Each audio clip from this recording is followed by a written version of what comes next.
తెలంగాణలో 2023 చివర్లో జరిగిన శాసనసభ ఎన్నికల్లో రాష్ట్ర వ్యాప్తంగా కాంగ్రెస్ గాలి వీస్తున్న క్రమంలో 64 స్థానాల్లో కాంగ్రెస్ విజయం సాధించిన సంగారెడ్డి గడ్డ జగ్గారెడ్డి అడ్డా అని పేరున్న ఆ నియోజకవర్గంలో జగ్గారెడ్డి ఓటమి పాలైన సంగతి తెలిసిందే కదా.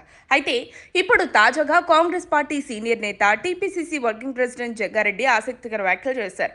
వచ్చే ఎన్నికల్లో బీఆర్ఎస్ పార్టీ మళ్లీ అధికారంలోకి రాదని, మరలా అధికారంలోకి వచ్చేది కాంగ్రెస్ ప్రభుత్వమే అన్నారు.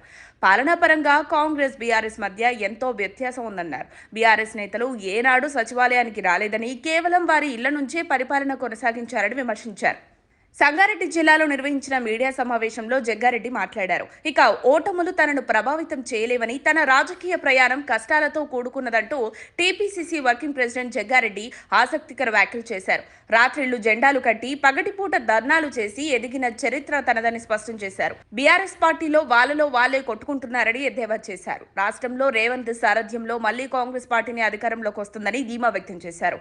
అభివృద్ధి పనులపై తాను చేసే సమీక్షలకు వచ్చే అధికారులు భయపడాల్సిన అవసరం లేదని ధైర్యం చెప్పారు.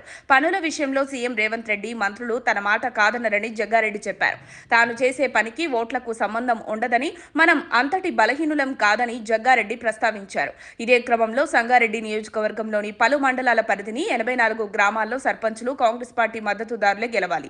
ఆయా గ్రామాల్లోని ముఖ్యమైన నాయకులు ఛాలెంజ్ గా తీసుకుని 84 మంది సర్పంచులు కాంగ్రెస్ కండువాలతో తన వద్దకు తీసుకురావాలని టీపీసీసీ వర్కింగ్ ప్రెసిడెంట్ జగ్గారెడ్డి అన్నారు. అలా గెలిచి తన వద్దకు వచ్చిన వారిని సీఎం రేవంత్ రెడ్డితో కల్పించి గ్రామాల అభివృద్ధికి నిధులు ఇప్పించే బాధ్యత తనదని జగ్గారెడ్డి వారికి భరోసా ఇచ్చారు.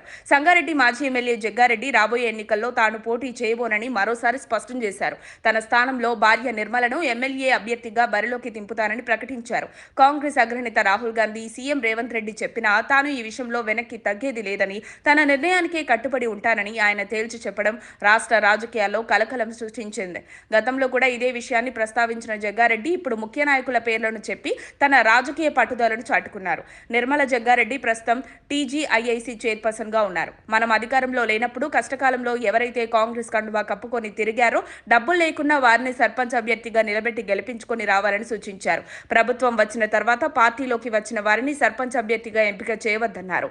మన కాంగ్రెస్ పార్టీలోనే ఉంటూ కాంగ్రెస్ సర్పంచ్ అభ్యర్థి ఓటమికి ప్రయత్నం చేసే వారిని సహించబోమని జగ్గారెడ్డి హెచ్చరించారు. మరిన్ని అప్డేట్స్ కోసం మా కాయ్ టీవీని సబ్స్క్రైబ్ చేసుకోండి. మా వీడియో కనుక మీకు నచ్చినట్లయితే లైక్ చేయండి, షేర్ చేయండి. మీ విలువైన అభిప్రాయాలను కామెంట్ బాక్స్లో తెలియజేయండి.